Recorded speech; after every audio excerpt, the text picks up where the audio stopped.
मूसेवाला का जो लेगा बदला उसे लोग क्यों कहते हैं पगला।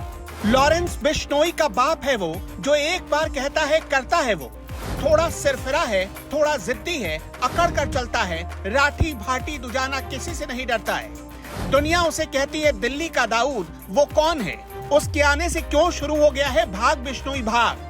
जो सलमान खान को धमकाता है, जो सरेआम सुपारी लेता है, कैमरे पर बेखौफ होकर किसी को भी मारने की धमकी देता है, आजकल उसी लॉरेंस बिश्नोई को दिल्ली के दाऊद का चेहरा सोने नहीं दे रहा। लॉरेंस बिश्नोई को अच्छे से पता है जान की हिफाजत करनी है तो दिल्ली के उस दाऊद की नजरों से बचकर रहना होगा। जराइम की दुनिया में लोग उसे लॉरेंस बिश्नोई जैसे गैंगस्टर का बाप कहते हैं। कौन है वो और क्यों उसे ऐसा कहा जाता है, ये जानने से पहले आपको ज्यादा नहीं, सिर्फ 1 साल पीछे लौटना होगा।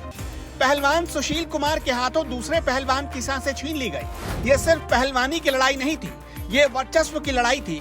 दरअसल सुशील कुमार को पहलवानी के साथ साथ बिजनेस की दुनिया में भी अपने हाथ पैर फैलाने का ख्याल आया। सुशील कुमार को उसके करीबियों ने समझाया कि टोल प्लाजा की ठेकेदारी में जबरदस्त कमाई है। सुशील कुमार को भी आइडिया जच गया। फिर क्या था, सुशील कुमार ने अपने नेटवर्क और पहुंच का फायदा उठाते हुए एक बड़ी कंपनी से नॉर्थ इंडिया के सभी टोल प्लाजा पर टैक्स वसूलने का ठेका ले लिया।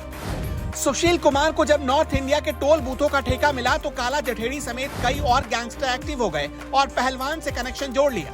काला जठेड़ी जैसे गैंगस्टर टोल प्लाजा के मालिकों से वसूली किया करते थे, साथ ही अपने अवैध शराब के ट्रकों को बिना किसी रोक टोक के निकलवाते थे। जठेड़ी ने टोल प्लाजा के ठेकों के नाम पर सुशील कुमार से रंगदारी नहीं मांगी, लेकिन इसके एवज में उसने ओलंपिक विजेता पहलवान से कहा कि वो उसके अवैध शराब से लदे ट्रकों को बिना टोल टैक्स के आने जाने दे।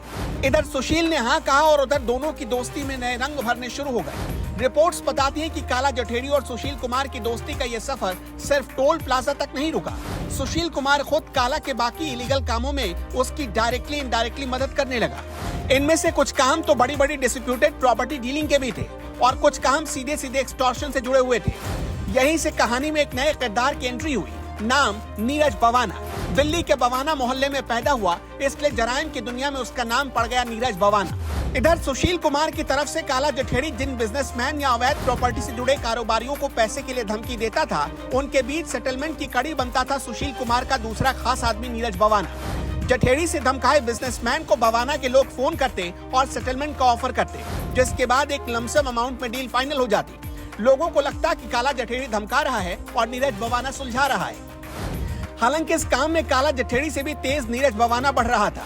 फिर दोस्ती के सिर्फ 2 महीने के भीतर ही सुशील कुमार और काला जठेड़ी के रास्ते अलग अलग हो गए। जानकार बताते हैं कि पहलवान सुशील कुमार नीरज बवाना के इशारों पर नाचने लगा। दोस्ती का बुरा अंजाम तब देखा गया जब सागर धनखड़ को मारा गया और इस दौरान सुशील ने नीरज बवाना और असौदा गैंग के गुर्गों की मदद ली और काला जठेड़ी के रिश्तेदार सोनू पहलवान को पीट दिया। नीरज बवाना क्यों कहलाता है दिल्ली का दाऊद?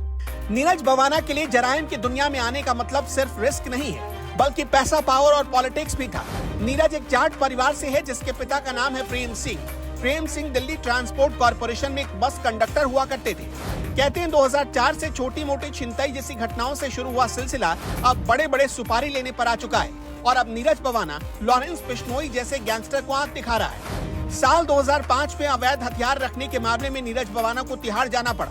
तिहाड़ में उसकी मुलाकात फजलुर रहमान से हुई। आरोप था कि फजलुर रहमान अंडरवर्ल्ड डॉन दाऊद इब्राहिम से कांटेक्ट में था। रहमान ने ही बवाना को अपराध की दुनिया में एक्सटॉर्शन किंग बनने का सपना दिखाया।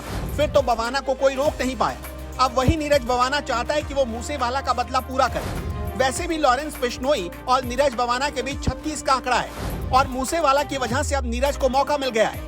कुछ ही घंटे पहले बवाना गैंग के एक शार्प शूटर को बदरपुर से पकड़ा गया। दिल्ली पुलिस किसी बड़ी अनहोनी को रोकने की तैयारी में, इसलिए उसकी नीरज पर खास नजर है। अगली बार की कहानी में आपको बताएंगे क्यों बिश्नोई और नीरज दोनों एक दूसरे की आंख में खटकते हैं। 2 गैंगस्टर की दुश्मनी की ये कहानी आपको कैसी लगी, कमेंट बॉक्स में जरूर बताइएगा और ये भी जरूर बताइएगा कि इन्हें रोकने के लिए कानून को क्या करना चाहिए।